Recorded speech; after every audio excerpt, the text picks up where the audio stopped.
So, Manchester United have agreed to sign Ederson for £35 million plus £4 million in add-ons. Don, or should I call you Donatello, which we usually do when you're telling us about Serie A players. You call him something else.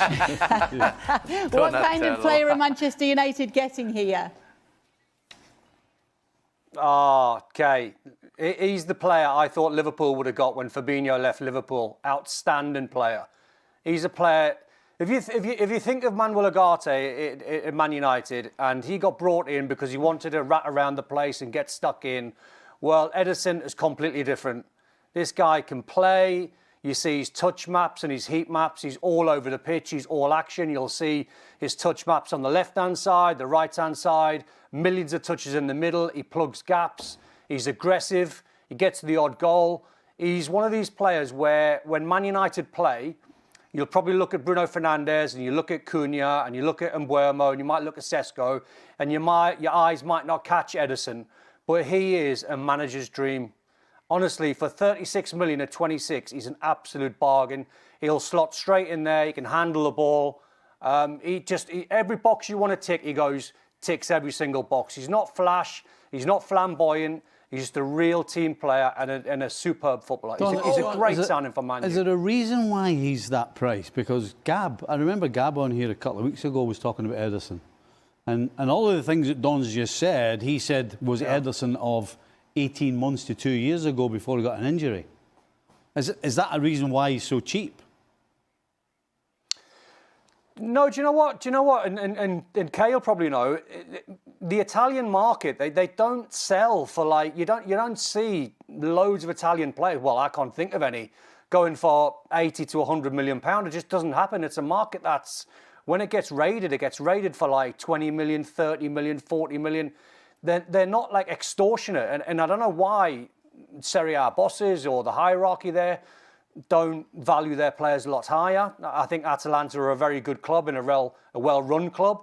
So they'll think 36 million is a lot of money. With this contract Premier League expiring standards, next it's not. season. I think maybe we're a little bit spoiled in the Premier League. Yeah, and maybe we're a little bit spoiled in the Premier League where to sign a player, you've got to go, Declan Rice, 100 million. Enzo Fernandez, 100 million. There's still these players that you can buy for like 36 million who you'll go, what a superb buy, and that's what he'll be for Man U. He's a terrific player. You know, Sam Don, we've worked together a long time. I've never heard you mention Ederson. We never asked. No, but you're telling me... You never asked, exactly. Well, no, Kay asked you about Ederson, and we on this show, on a daily basis, have talked about midfielders and signings for various clubs over weeks, days and months. Whatever. I've never heard you mention Ederson. But you're on here tonight telling me he's the second coming. If you were listening, No. If you were listening, I said he's the one Liverpool should have got when they got rid of Fabinho. You only said that tonight. You never said that at the time. No, don't remember that. Okay, with everything that he's told you about Ederson. He said that at the time. Did you say that at the time? Because we've got people here, believe it or not, that can check the tape. No. Take them a couple of weeks. I can't lie. We'll get the team on it. I can't lie. Does it fix any of United's shortcomings? Oh, yeah. If he does what Don said, then 100%. He'd fix it. He would play for anybody. I want him at Liverpool. Can we hijack the deal? If Don had talked about him sooner, you might have been able to put that news out there. Yeah. Well, look, the good news is for United is it's things are way more positive at the moment. Aye. You know, Michael Carrick's been given the job. They finished the season really strongly. The place just seems like a happy place to go in to train. Obviously, Bruno Fernandes contentiously got the Player of the Year, and lots of people got upset about that because they've got nothing better to do. So they've got the makings of what could be a good side, but depending what they do in the summer, you know, I've talked about Luke Shaw buying the left back. Obviously, Harry Maguire's got this disappointment in the World Cup, but he's not the long-term answer. They've got Heaven and they've got Yoro, who are relatively young, but so there are areas of the side they have to obviously get better. That goes without saying. They've not really contested in the Premier League for a long time, but the place just feels as if it's in a much better place, and they can only Man United can make a mess of that by signing the wrong players in the summer. See what happens when you've got an English coach at the helm, Frank?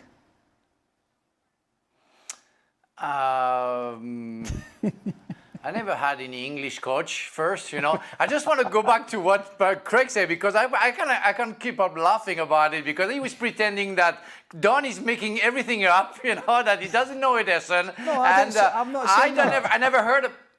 Well, you're not saying that, but you're not too far from there. But I never heard about Ederson. I saw him only playing once, but I want to believe that Michael Carrick, a former Manchester United midfielder, very good one, will hire somebody that he can trust, can be as good as Michael Carrick has been for Manchester United. So, Don, I believe you, unlike some people. No, I know Don watches a lot. I know Well, Don... Frank, just to let you know, Frank, I mean, the guys will have a chuckle at this. My job over here, Frank, in England, is to commentate on Serie A. So I know my I know my players when I see one. Listen, and we all know that. However, the point stands.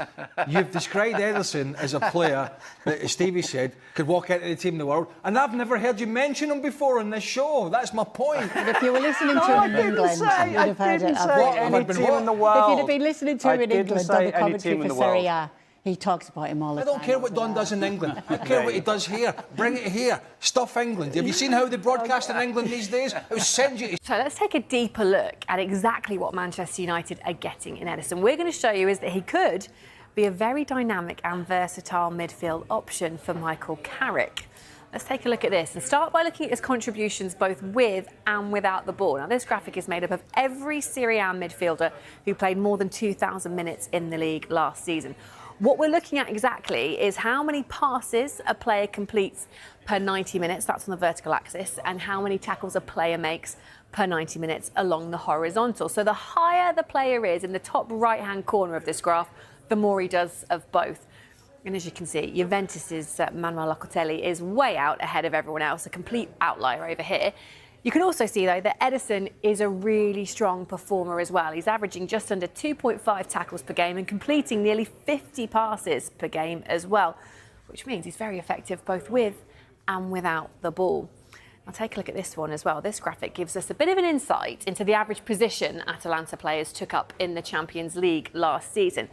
As you can see, Ederson... News, some significant breaking news, and it's coming out of Liverpool. You might know what it is. Vinny O'Connor, if you were with us earlier, you will know he's at Liverpool's training ground. Vinny, give us the news. Andoni Iraola is the new head coach of Liverpool. The club confirmed it a few moments ago, and he's signed a 2-year contract with them. That's in keeping with how he's managed his managerial career so far, signing similar deals at his previous clubs, of course, as well. We understand the change Liverpool made was to evolve the playing style, and they feel that they've identified the best possible candidate to make them more aggressive, more front foot in style as well. They also feel that they've got one of football's hottest properties at the moment in terms of management when you consider the number of clubs that were after him as well this summer already. He's someone whose career that Liverpool have followed closely. Don't forget, they tried to sign him as a player, and they've watched with admiration how his coaching career has developed as well. Don't forget those quotes going back to Jurgen Klopp's days as well, when he voiced his admiration for Iraola and the job that he was doing at Bournemouth at that point.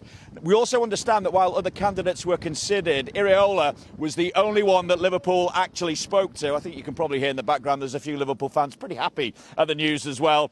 And when it came to Iraola's attitude towards Liverpool, Liverpool were his first, second, third, last choice. That's desire that was well received here at Liverpool as well. When it comes to his backroom staff, Liverpool are currently exploring the options as regards that, but it's all done and dusted now. Andoni Iraola is the new Liverpool head coach, the successor to Arne Slot.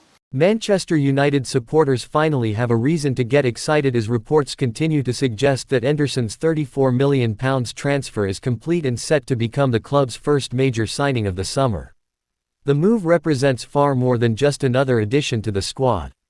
For many fans, this transfer signals the beginning of a new era at Old Trafford and a clear indication that Manchester United are serious about rebuilding a team capable of competing at the highest level once again. After a season filled with ups and downs, questions about the squad, and intense debate regarding the club's future direction, the arrival of Enderson could be the first step in a long-term project designed to restore Manchester United to the top of English and European football. The excitement surrounding this deal has grown rapidly because Ederson is viewed as exactly the type of midfielder Manchester United have been missing.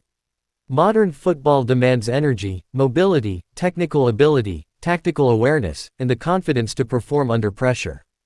Enderson has built a reputation for possessing all of those qualities. His ability to win possession, drive forward with the ball, break opposition lines, and contribute defensively makes him one of the most exciting young midfielders linked with the club in recent years. Supporters have repeatedly called for Manchester United to invest in younger players with high ceilings rather than relying solely on experienced short-term solutions, and this move appears to align perfectly with that strategy. One of the biggest talking points surrounding the transfer is what it could mean for the future of Manchester United's midfield. For years, the club has searched for the perfect balance between creativity, defensive stability, physical presence, and technical quality. While there have been moments of promise, consistency has often been missing. Enderson's arrival gives the coaching staff another option capable of helping solve those issues. His work rate and versatility could allow Manchester United to become more aggressive without the ball while maintaining greater control in possession. Many fans are already imagining how Ederson could fit alongside Bruno Fernandes and Kobbie Mainoo. Bruno remains the creative heartbeat of the team, capable of producing moments of brilliance that can change matches instantly. Mainoo has emerged as one of the brightest young talents in English football, showing maturity and composure well beyond his years. Adding Enderson to that mix could potentially create a midfield combination that blends youth, energy, creativity, intelligence, and defensive strength. On paper, it looks like a combination that could excite Manchester United supporters for years to come. The transfer has naturally led to renewed discussion about the future of several established players. Every major signing creates competition for places, and competition is essential for any team with ambitions of challenging for trophies. Manchester United need depth across multiple positions, particularly if they are to compete domestically and in Europe. Enderson's arrival increases the quality available to the manager while also raising the overall standard within the squad.